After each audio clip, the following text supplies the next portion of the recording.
What are presbyopia symptoms? Well, presbyopia symptoms occur very gradually. What happens in presbyopia is that the lens becomes less flexible as we get older. So the lens of the eye, which is what gives the eye its focusing power, is a protein. And that protein, when we're young, is very flexible. So that we see babies, they can look at their fingers inches from their face, and that's because their lens is super flexible. As we get older, that protein, just as the protein in egg white changes and goes hard, the lens becomes harder. So the lens can no longer focus as well. So even in our 20s, we can no longer hold our fingers this close. But as we hit middle age, typically mid-40s, maybe early 50s, we begin to notice that we can't see print as clearly. This initially is something that happens when the light is dim, the print is very small, and then we start holding print further and further away. Because if we increase the distance at which we're looking at print, then the lens doesn't need to change shape as much.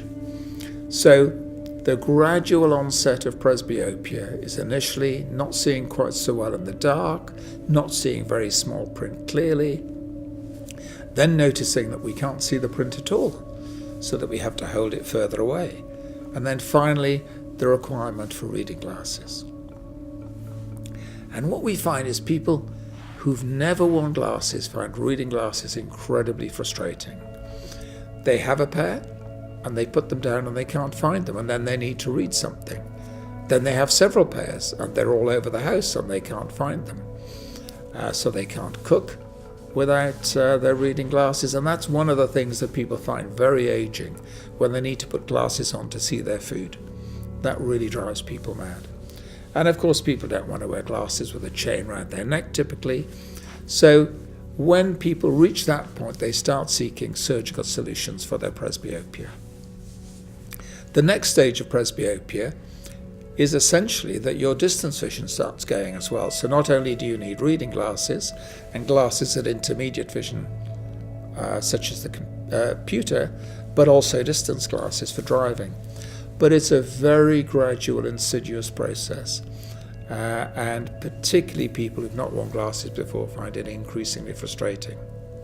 The good news is that there are solutions for this now. So 40, 50 years ago, people in their 50s and 60s were a lot less active than they are now.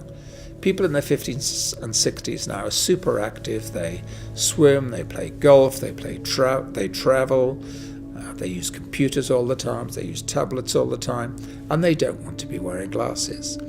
So luckily for them, for most people there are solutions, and that solution may be corneal laser refractive surgery, in other words, presbyopic laser surgery such as laser blended vision or Presbyond, or it may be refractive lens surgery. And people often ask me, when I'm out chatting to them or when they hear that I'm a refractive surgeon, should I have laser eye surgery or refractive lens surgery? And the answer is, I don't know.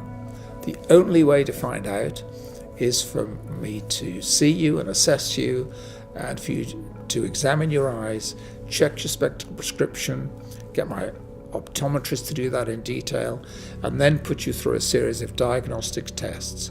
Only when I know what your visual requirements are, when I know what your spectacle prescription is, and I've performed the diagnostic tests, will I be in a position to inform you what the best solution for you is.